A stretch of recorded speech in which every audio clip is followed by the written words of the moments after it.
사랑합니다.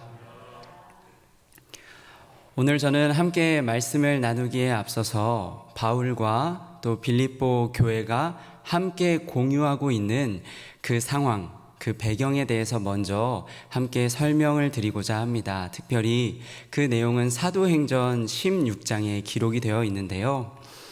먼저 예수님을 만나 그 가치가 완전히 전복된 한 사람이 있었지요. 바로 사도 바울입니다.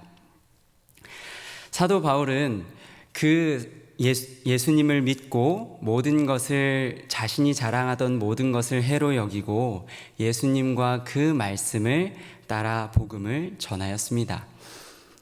그리고 또 그 가운데에서 예수님에 대해서 복음을 전하면서 아무리 이제 예수님께서 인도하시는 그 길을 따라서 복음을 전하기 위해서 나아갔는데 하나님의 복음을 전하는 일, 그 복음을 전하는 일이 아무리 귀할지라도 때로는 하나님께서 그 길을 다른 길로 인도하시는 것을 우리는 그 이야기를 통해서 볼 수 있습니다.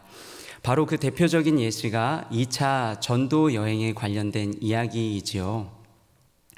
사도 바울은 당시에는 원래 가고자 했던 지역이 있었습니다. 복음을 전하고자 하는 지역이 있었지만 하나님께서는 강력하게 환상 가운데 사도 바울이 전혀 생각해보지 못하였던 마게도냐라고 하는 지역, 그리고 그 지역의 첫 번째 성인 빌립보로 인도하셨습니다. 하나님께서 이렇게 강력하게 인도하신 지역이니 그 지역에서 복음을 전할 때에 조금이라도 순탄하게 그 복음 사역이 진행될 수 있도록 해주셨으면 참 좋았을 텐데 또 막상 현실은 그렇지 않았던 것 같습니다. 그 빌립보라는 곳에서 바울이 복음을 전할 때 한 번은 이런 일이 있었습니다. 귀신 들린 한 여종이 있었는데 그를 낫게 하자, 그를 통해서 이익을 취하던 이들에게 고발을 당하기도 하였고요. 또 옷이 찢김을 당하기도 하고 매를 맞고 단단히 착고에 묶여서 깊은 감옥에까지 갇히게 되었습니다. 이 상황을 볼 때 아무리 복음을 전하는 일, 그 복음을 전하는 일에 힘을 내더라도 때로는 오히려 복음을 전하기 참 어려운 상황으로도 주님은 인도하신다는 것을 우리가 또 한번 생각해 볼 수 있을 것 같습니다. 그런데 그렇다 하여도 과연 사도 바울은 그 상황 가운데에서 그 예상하지 못하고 복음을 전하기 참 어려워 보이는 그 상황 가운데 어떻게 반응하였을지 우리는 한번 살펴보아야 할 것 같습니다. 사람들이 사도 바울의 그 몸은 단단하게 결박할 수 있었을지 몰라도 하나님께서 그 마음에 두신 하나님을 의지하는 마음, 하나님을 찬양하고자 하는 마음까지는 결박하지 못했던 것 같습니다.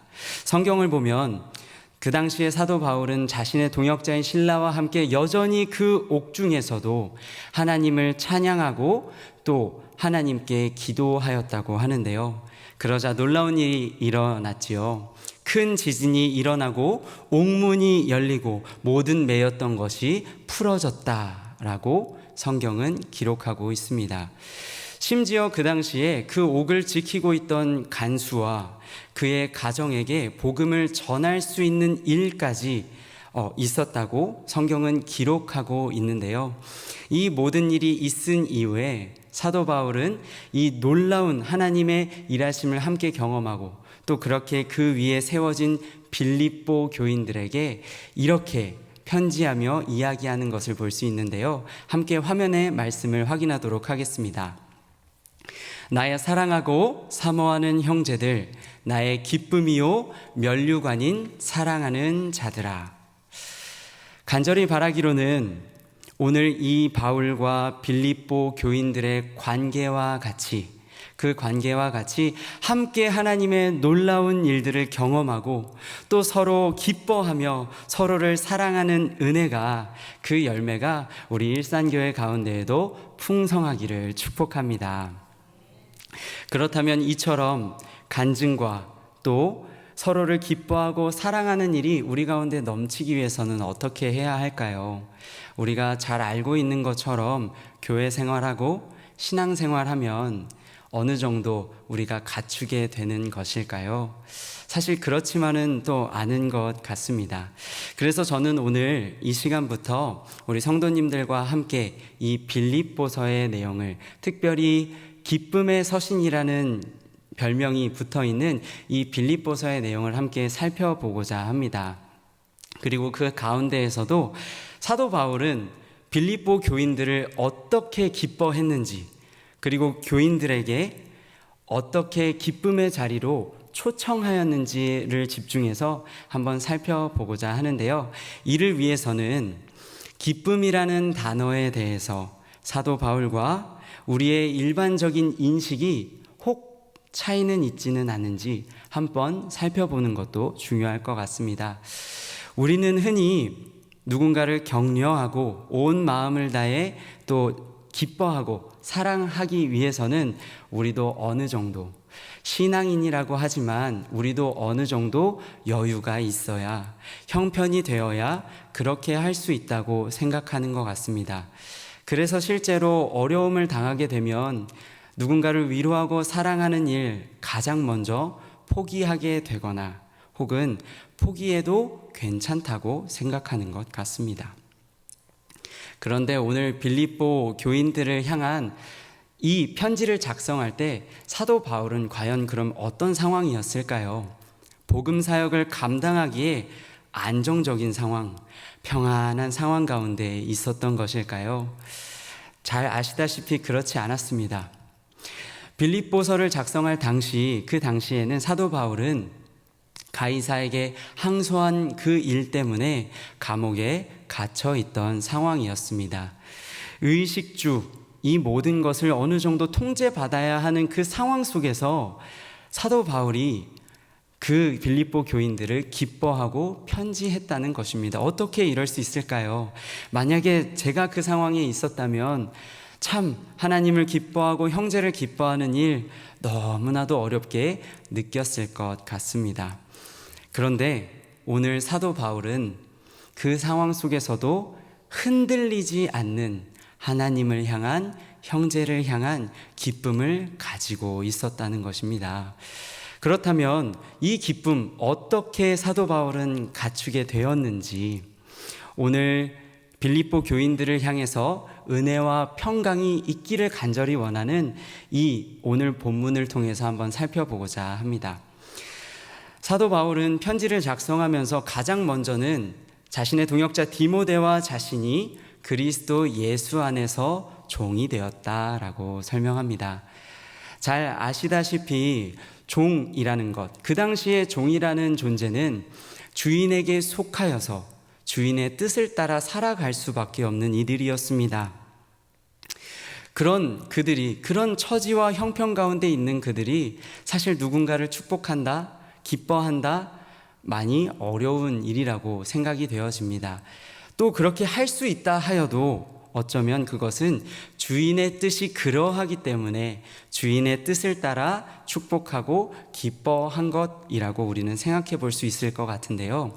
그렇다면 사도 바울은 자신을 종이라고 이야기하며 어떻게 빌립보 교인들을 또 축복할 수 있었을까요? 그것은 빌립보서와 동일하게 자신을 종이라고 소개하며 시작하는 로마서의 말씀을 통해서 한번 확인해 볼 수 있을 것 같습니다. 우리 함께 로마서의 말씀을 보도록 하겠습니다. 하나님께 감사하리로다. 너희가 본래 죄의 종이더니 너희에게 전하여 준 바 교훈의 본을 마음으로 순종하여 죄로부터 해방되어 의에게 종이 되었느니라. 이제는 너희가 죄로부터 해방되고 하나님께 종이 되어 거룩함에 이르는 열매를 맺었으니 그 마지막은 영생이라. 사도 바울은 지금 우리에게 주인이 있었다는 사실을 이야기합니다. 그리고 더 나아가서 그 주인이 바뀌게 된 이야기에 대해서도 이야기를 하고 있는데요. 가장 먼저 우리의 형편은 어떠했다고 이야기하던가요? 바로 죄의 종이었다고 이야기합니다. 죄를 따라서 생각하고 행동할 수밖에 없는, 하나님을 사랑하는 것, 이웃을 사랑하는 것, 그 모든 것에 대한 기능을 상실할 수밖에 없는 존재였다고 사도 바울은 설명합니다. 하지만 하나님을 믿고 그 믿음을 따라 그 말씀에 순종함으로 하나님의 종, 의의 종이 되었다고 사도 바울은 설명하는 것입니다.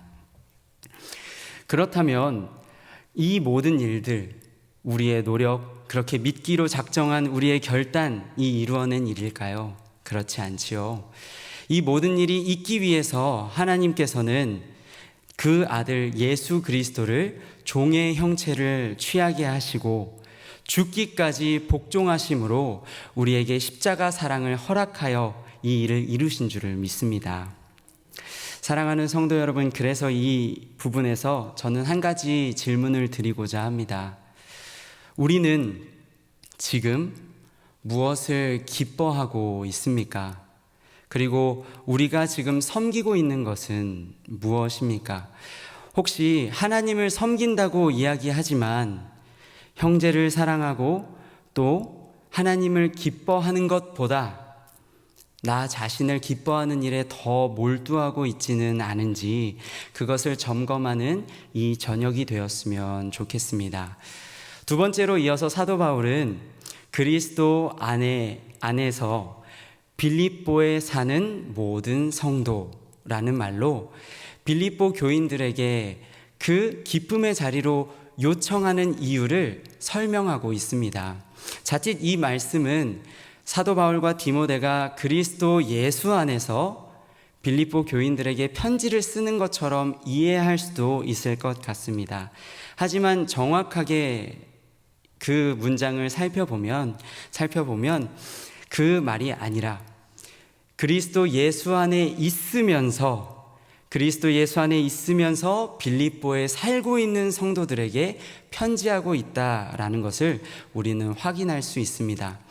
우리가 담임 목사님을 통해 고린도 전서의 말씀으로 배웠던 것처럼 지금 사도 바울은 빌립보 교인들에게 그들이 살고 있는 곳이 어디인지, 그리고 그곳에 살면서 그들이 속한 곳, 그들의 정체성이 어디에 있는지를 설명하고 있는 것입니다. 사랑하는 성도 여러분, 사실 전쟁터와 같은 우리의 삶 속에서 그리스도 예수 안에 속한 자로 살아가는 것 정말 쉽지 않습니다. 하지만 분명히 우리가 기억해야 할 것이 한 가지 있다면 그것은 바로 우리가 그리스도 예수 안에서 오늘을 살도록 부름받은, 그리고 마치 옥중에 있는 사도 바울처럼 그 상황 속에서도 축복하는 종의 모습으로 살아갈 수 있는 존재로 부름받았다는 것을 기억하기를 원합니다. 마지막으로 사도 바울은 빌립보의 모든 성도들과 또한 모든 감독들 그리고 집사들에게 편지한다고 이야기하고 있습니다. 특별히 이렇게 교회의 지도자들을 언급하고 있는 것은 바울의 여러 편지 중에서 유일하게 빌립보서가 유일한데요. 그렇다면 사도 바울은 왜 이렇게 빌립보 교회에게 편지할 때 그 교회의 직분자들, 지도자들을 언급한 것일까요? 저는 한편으로는 사도 바울이 생각했을 때 빌립보 교회는 참 하나님을 기뻐하고 서로를 기뻐해야 할 그 빌립보 교회는 하나님의 은혜와 평강이 너무나도 필요한, 특별히 그 교회의 지도자들에게 필요한 교회라고 생각되어졌던 것 같습니다. 그런데 정말 그렇다고 생각합니다. 왜냐하면 주의 몸된 교회를 세우는 일, 그 일에 연약한 우리 얼마나 부족한 게 많습니까? 하나님의 붙들어 주시는 그 은혜가 없다면 우리가 결코 감당할 수 없는 일이 바로 교회를 세워가는 일이라고 생각합니다.